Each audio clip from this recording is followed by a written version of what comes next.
Taste the Daily. Manikandan sir, Vikravandi இடைத்தேர்தல் எப்படி sir நடந்து முடிஞ்சிருக்கு? நியூஸ் ஜே தொலைக்காட்சி நேயர்களுக்கு வணக்கம். மனோஜ், நியூஸ் ஜேவில் எப்பயுமே ஓரளவுக்கு நடுநிலையோட உள்ளபடி செய்தியா போடுவீங்க. நான் ஆரம்பிச்ச காலத்துல இருந்து பார்த்துட்டு இருக்கிறேன். ஆனா அந்த விக்கிரவாண்டிய பொறுத்து இன்னைக்கு அங்க வாக்காளர்கள் என்ன கொதிநிலையில மனநிலையில இருந்தாங்க அப்படிங்கறத முழுவதுமா நீங்க மறைச்சிட்டு உண்மைக்கு மாறான ஒரு செய்தியை நீங்க ஒளிபரப்புறதை பார்த்து உள்ளபடியே எனக்கு வருத்தமா இருக்குது. ஏன் சார், என்னாச்சு உங்களுக்கு இப்படி எல்லாம் குற்றச்சாட்டை வைக்கிறீங்க? நீங்க சரியா சேனலை பார்க்கல போலயே. இல்லைங்க, அதிமுகவினர் மீது அங்க இன்னைக்கு வாக்கு செலுத்த போன அத்தனை பேரும் கடும் கோபத்திலையும் ஆத்திரத்திலையும் இருந்தாங்க. அப்படிங்கறத ஏன் நீங்க பதிவு செய்யாம போனீங்க அப்படிங்கிறது தான் என்னுடைய மிகப்பெரிய கவலையா இருக்குதுங்க. அங்க விக்கிரவாண்டியில என்னோட இருக்கிற உறவினர்கள் எல்லாம் பேசுறப்ப அதிமுகவை கரிச்சு கொட்டினாங்க. நான் என்ன காரணம், எதுக்காக அதிமுக போட்டி இல்லையே இப்படி திட்டுறீங்களேன்னு கேக்குறப்பதான் சொன்னாங்க, போட்டி இடாததுனாலதாங்க இவ்வளவு கோவப்படுறோம் அப்படின்னாங்க. நான் என்ன அப்படின்னு கேட்டா அவங்க சொல்றாங்க, ஏ சார் உங்க அதிமுக மக்கள் மனநிலையை பிரதிபலிக்கிறீங்க, அதையும் நான் புரிஞ்சுக்கிறேன். அதே சமயத்துல அதிமுக அங்க போட்டியிடாததற்கான அரசியல் காரணத்தை அந்த கட்சியுடைய செய்தி தொடர்பாளரே சொன்னார். அதை நீங்க கேட்டிருப்பீங்க நம்புறேன். நீங்க தொடர்ந்து பேசுங்க. இல்லைங்க, அந்த மக்கள் சொன்னது, உங்க அஇஅதிமுக அங்க போட்டிட்டு இருந்தா ஒரு ஓட்டுக்கு எங்களுக்கு 10,000 ரூபாய் கிடைச்சிருக்கும். இன்னைக்கு ஆனா வெறும் 1,500 ரூபாய் தான் எங்களுக்கு கிடைச்சது. ஏன்னா பலமான எதிரி அதிமுக அங்க நின்று இருந்தா அவங்க ஜெயிச்சிருவாங்க. நாங்க அதை வாங்கி வீடு கட்டலாம், கடனை கட்டலாம், பிளாட் வாங்கி போடலாம். எங்க வீட்டுல எல்லாம் 10 ஓட்டு இருக்குது. கிட்டத்தட்ட ஒரு ஓட்டுக்கு 10,000 15,000 நாங்க எவ்வளவு காசு வந்திருக்கோம். இதெல்லாம் கெடுத்துட்டீங்களே நீங்க போட்டியிடாம அப்படின்னு தான் அந்த மக்கள் கொதிநிலையில இருந்தாங்க. அதை பத்தி ஏன் நீங்க ஏதோ ஒரு செய்தி போடலையேன்னு அந்த வருத்தத்தை தான் நான் குறிப்பிட்ட. மணிகண்டன் சார், நீங்க எல்லாம் வழக்கறிஞரா இருந்துட்டு இப்படி பேசலாமா? ஓட்டுக்கு பணம் கொடுக்கலன்னு மக்கள் வருத்தப்படுவாங்கன்னு நீங்க ரொம்ப வருத்தப்படுறீங்களே. அங்க இருக்கிற மக்களுடைய மனநிலையை பிரதிபலிக்கிறேங்க. இப்ப அத்வைத ராமபாண்டியன் சொன்னாருங்க, அதுக்கு ஒரு பதில் மட்டும் சொல்லிட்டு நான் அடுத்த விஷயத்துக்கு போறேன். பணம் கொடுக்குறாங்க, மத்த பரிசு பொருட்கள் கொடுக்குறாங்க, மத்ததெல்லாம் கொடுக்குறாங்கன்னு அங்க போட்டியிடுற இன்னொரு கட்சிக்காரங்க போய் அதை தடுத்தா மக்கள் அதை கண்டு கோவப்படுறாங்க. அந்த கட்சி மேல கோபம் திரும்பி எங்க நமக்கு ஓட்டு வந்துடாம போயிருதுமோன்னு இதுல மாற்று கட்சியினரும் மௌனிகளாக நிற்கிறாங்க. அதாவதுங்க, இடைத்தேர்தல் அப்படிங்கிறது, அது திமுகவுடைய ஆட்சியில நடக்கின்ற இடைத்தேர்தல் அப்படின்னா அதுக்கு இன்னும் நம்ம பெரிய வியாக்கியானமோ இல்ல அதுக்கு நம்ம என்சைக்ளோபீடியாவோ நம்ம தேட வேண்டிய அவசியம் இல்லை. ஆள் பலம், அதிகார பலம், அரசு எந்திர துஷ்பிரயோகம், பண சுனாமி ஈக்குவல் டு திமுக நடத்தும் இடைத்தேர்தல். இடைத்தேர்தல் என்பது எப்பொழுதுமே அந்த ஆட்சியின் மீது நடக்கும் இடைத்தேர்தல் இல்லை அப்படிங்கிறதுனாலையும், ஈரோடுல அதாவதுங்க திருமங்கலத்துல ஒரு உலக சாதனை பண்ணாங்க.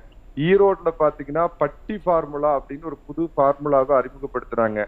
அதிவீர ராமபாண்டியன் குறிப்பிட்டு சொல்லுவார்னு நினைச்சேன். விக்கிரவாண்டியில பாத்தீங்கன்னா பரிசு பொட்டி அப்படின்னு ஒரு புது ஃபார்முலாவை இது பண்ணிருக்காங்க. ஒரு குவார்டரு, சைட் டிஷ் 500 ரூபாய், வேட்டி சீல அடங்குன ஒரு பரிசு பொட்டி இவ்வளவும் கொடுக்குறாங்க. இதுதான் திமுகவுடைய இது. அதாவதுங்க, அது ஏன் சார் எப்ப பாரு திமுக ஆட்சியில் இருக்கும் போது இடைத்தேர்தல் வந்தாலே பெரும் விமர்சனத்துக்கு உள்ளாகுது? என்ன காரணம்?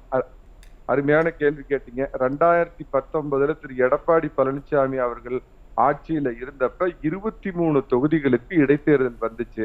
ஆனால் கடந்த 25 ஆண்டுகளா ஆளுங்கட்சி தான் இடைத்தேர்தல ஜெயிக்கும் அப்படின்னு எழுதப்படாத விதியா இருந்தப்ப திரு எடப்பாடி பழனிசாமி அவர்கள் ஆட்சியில பாத்தீங்கன்னா திமுக ஏறத்தாழ 13 இடத்துல ஜெயிச்சது. அப்படின்னா திரு எடப்பாடி பழனிசாமி அவர்கள் இந்த மாதிரி கண்ணிய குறைவா மக்களை விலைக்கு வாங்குற கீழ்த்தரமான கேவலமான ஜனநாயக விரோதமா தேர்தலை எதிர்கொள்ளாம ஒரு சாதாரண கட்சி, ஒரு உண்மையான கட்சி எப்படி மக்கள் எதிர்கொள்ளுமோ அந்த மாதிரி எதிர்கொண்டதுனாலதான் அவருடைய ஆளுங்கட்சியான அதிமுக என்ற குறைவான இடங்களை பெற்று திமுக எதிர்கட்சியா இருந்த திமுக அதிக இடங்களை பிடிச்சது. இதனாலதாங்க மக்கள் பேசிக்கிறான். அதிமுக ஆட்சியிலன்னா அவங்க இந்த மாதிரிலாம் இந்த துஷ்பிரயோகம், அதிகார துஷ்பிரயோகம், பண விநியோகம், ஆள் துஷ்பிரயோகம், இதெல்லாம் இதை விட்டுருங்க. இதோட நீ ஓட்டு போடல, உதயசூரியனுக்கு ஓட்டு போடலன்னா ஓஏபியை நிறுத்திடுவோம், நீ உதயசூரியனுக்கு ஓட்டு போடல அப்படின்னு சொன்னா நலத்திட்டங்களை நிறுத்திடுவோம், உனக்கு வர்ற 1000 ரூபாய் காசும் வராது, நீ பஸ்ல ஓசியில போக முடியாது. இவ்வளவு மிரட்டல் அந்த மக்களை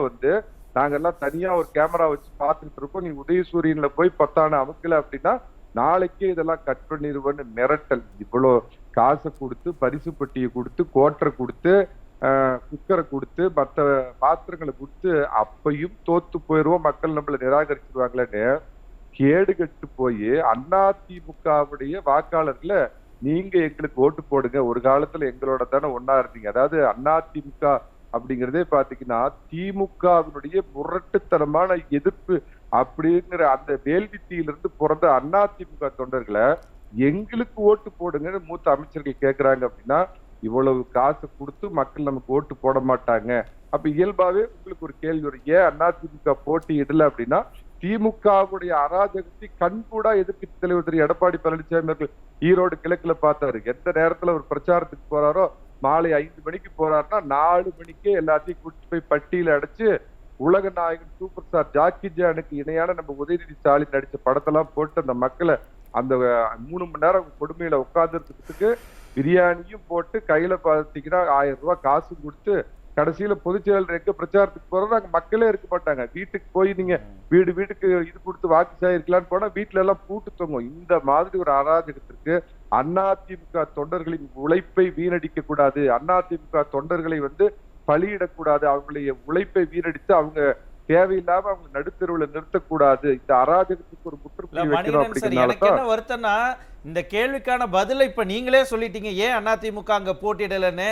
மக்கள் வருத்தப்பட்டு உங்ககிட்ட நிறைய பேர் சொன்னாங்க, நீங்க அவங்க கிட்ட இதே விளக்கத்தை நீங்க கொடுத்திருந்தா இன்னும் கொஞ்சம் சந்தோஷமா இருக்கும். இருந்தாலும் பரவாயில்ல, நீங்க கடைசியில் அதை ஒத்துக்கிட்டீங்க, அதையும் நான் அக்செப்ட் பண்ணிக்கிறேன். இப்ப என்னன்னா தொடர்ந்து திருமங்கலம் ஃபார்முலால இருந்து இப்ப வரைக்கும் அது என்ன நடந்தாலும் சரி நம்ம காசு கொடுத்து மக்களை விலைக்கு வாங்கிடலாம் அப்படிங்கிற அந்த என்ன ஓட்டம் திமுகவுக்கு இன்ன வரைக்கும் மாறவே இல்லையா? ஏன், எதனால? நிச்சயமாக இது கருணாநிதி அவர்கள் ஆரம்பித்து வைத்தது. அவருடைய காலத்துல 2010 அப்படிங்கிற நினைவு கிட்டத்தட்ட ஒரு 10-11 நடந்த இடைத்தேர்தல்கள் அத்தனையும் பாத்தீங்கன்னா இதே ஃபார்முலாவை பயன்படுத்தி அவங்க பெருவாரியா ஜெயிச்சாங்க. அதே 2011 ஒரு 6 மாதத்துக்கு அப்புறம் சட்டமன்ற தேர்தல்ல பாத்தீங்கன்னா உண்மைக்கு மாற, அதான் நான் ஏற்கனவே சொன்ன மாதிரி இடைத்தேர்தல் என்பது இடைத்தேர்தல் அல்ல அப்படிங்கிற மாதிரி அம்மா அவர்கள் பெரிய அளவில் வெற்றி பெற்று திமுக எதிர்கட்சி வரிசையில கூட அமர முடியாம அமரர் திரு விஜயகாந்த் அவர்கள் அதிமுகவுடைய துணையோடு எதிர்கட்சி தலைவரா உட்கார்ந்தாருங்கிறது வரலாறுங்க. திமுக என்னைக்குமே நம்பக்கூடியது ரவுடிசம், ஆள்பலம், பணபலம். இதுதான் திமுக கடமை, கண்ணியம், கட்டுப்பாடு அப்படின்னு சொல்ற மாதிரி ரவுடிசம், பணபலம், ஆள்பலம், குண்டற்படை, இதுதான் திமுகவுடைய தாரக மந்திரம். சரி சார், இவ்வளவு போர்ஸையும் இறக்கி இவ்வளவு பணத்தையும் இறக்கி அப்படி என்ன ஜெயிச்சே ஆகணுங்கிற அந்த கட்டாயம், அவ்வளவு அழுத்தம், அவ்வளவு பிரஷர்ல இருக்கிறாங்களா இல்ல பயத்துல இருக்காங்களா திமுக? ஏன் அது இல்ல? நேச்சுரலா பாத்தீங்கன்னா ஒரு இடைத்தேர்தல்ல ஜெயிச்சோம்னா இடைத்தேர்தல்ல என்ன அட்டூழியம் நடக்குது, திமுக என்ன பண்ணுதுங்கிறது அரண்மனை ரகசியம், அங்காடி பரிசைன்னு சொல்ற மாதிரி எல்லா தமிழக மக்களுக்கும் தெரியும். ஆனா இங்க நாங்க ஜெயிச்சோம்னா அது மூலமா வலிமையா இருக்கிறோன்னு தமிழக மக்கள் முட்டாள்தனமா நம்மள நம்புவாங்கன்னு இவங்களா ஒரு கற்பனை கோட்ல நின்றுகிட்டு தான் அதை ஜெயிக்கிறது. அதாவது இப்ப 2024 இவங்க எப்படி ஜெயிச்சாங்க அப்படிங்கிறது எல்லாத்துக்குமே தெரியும். மக்கள் மத்தியில எவ்வளவு எதிர்ப்பு இருக்குதுங்கிறது தெரியும். ஆனால் அப்படி ஒரு பிரமிக்கத்தக்க தோற்றம் ஏற்படும் நாம ஜெயிச்சோம்னா ஆளுங்கட்சி மேல மக்கள் எல்லாம் காலாறு தேனாரும் ஓடுது ஸ்டாலின் ஆட்சியில அப்படின்னு நினைச்சுக்குவாங்கன்னு ஒரு தோற்றத்தை ஏற்படுத்துவதற்காக இந்த மாதிரி அவங்க தொடர்ந்து இந்த வன்முறையில் ஈடுபடுறாங்க. நன்றி சார், நான் திரும்ப உங்ககிட்ட வரேன். ரொம்ப சுருக்கமாக இறுதி கருத்து வச்சிருக்கேன். ஒண்ணு இல்லைங்க, 500 கோடி செலவு பண்ணி EVK இளங்கோவன் என்ன பண்ணார் அப்படின்னு சுகந்தியார் கேட்டாங்க. அதுக்கு ஒண்ணு சொல்றேன். வெற்றி பெற்று 10 நாளுக்குள்ள வாழ்த்து தெரிவிக்க போன சேலம் துணை மேயர், பெண் துணை மேயரை தன்னுடைய மகன் மறைஞ்சு போயிட்டாங்கிற வேதனை தாண்டி எப்படி அழக வர்ணிச்சார் EVK இளங்கோவங்கிறது அவங்களுக்கு தெரியாம. அரசியல் விமர்சனங்களை வைங்க. ரெண்டாவது பாத்தீங்க அப்படின்னா போய் சட்டமன்றத்துல உட்காந்துக்கிட்டு கர்ம வீரர் காமராஜர் ஆட்சி அப்படியே இப்ப நடக்குது அப்படின்னு காமராஜரை இதோட கேவலப்படுத்துற அந்த கேவலமான அவங்களுடைய 6ஆம் கொங்கு சபையா மாறி நிலை வித்துவான இப்ப வாசிட்டு இருக்கிறாரு. அதுதான் பண்ணிட்டு இருக்கிறாருங்க. தேர்தல் ஆணைய அதிகாரிகளும் தமிழ்நாடு கவர்மெண்ட் சேர்ந்தவங்க போன பாராளுமன்ற தேர்தலில் ஆராசாவோட காரை ஒரு அம்மா எப்படி கண்டுக்காம RTO விட்டாங்க. அது சோசியல் மீடியாவில் வெளிவந்ததுக்கு அப்புறம் வேற வழி இல்லாம அவங்க மேல நடவடிக்கை எடுத்தாங்க அப்படிங்கறத நீங்க பாத்திருப்பீங்க. படுகொலையை பத்தி, ஆம்ஸ்டாங் படுகொலையை பத்தி நாங்க பண்ணமான்னு கேட்டாரு. கிருஷ்ணன்கிற முன்னாள் திமுக அமைச்சர் திமுக ஆட்சியில தன்னுடைய கழுத்தை தானே அறுத்துக்கிட்டு செத்து போயிட்டாரா அப்படின்னு அம்மா கேள்வி கேட்டாங்களா? அப்ப ஞாபகம் இருக்குதா சார் உங்களுக்கு? அப்புறம் இவரு நம்ம காமாட்சி சார் தெரியாம 2 வார்த்தை பயன்படுத்துறாரு. நம்ம பாஷையில குண்டு வெடிப்புனா சிலிண்டர் உருளை வெடிப்புன்னு சொல்லணும். நீங்க விசச்சாராய சாவுன்னு சொல்றீங்க. மெத்தனால் கலந்த நீர் அப்படின்னு சொல்லணும். இதை பார்த்தாங்கன்னா உங்க கட்சி மேல நடவடிக்கை எடுத்துருவாங்க சார். ஒண்ணு சொல்லிடுறேங்க, கள்ள ஓட்டு புடிச்சு கொடுத்த முன்னாள் அமைச்சர் ஜெயக்குமார போன தேர்தல்ல 2021 தேர்தல்ல அவர் மேலேயே கேஸ் போட்டு அவரை கொண்டு போய் ஜெயில வச்சவங்க தான் இந்த ஸ்டாலினோட ஆட்சிங்க. ஒன்னே ஒண்ணு சொல்லிடுறேன், சர்வாதிகாரியாக மாறுவேன் என்று சார்லி சாப்ளினாக மாறிய முதலமைச்சர் சாத்தான்கள் ஆட்சி செய்தால் பிணம் தின்னும் சாத்தியம். நன்றி சார், நன்றி மணிகண்டன்.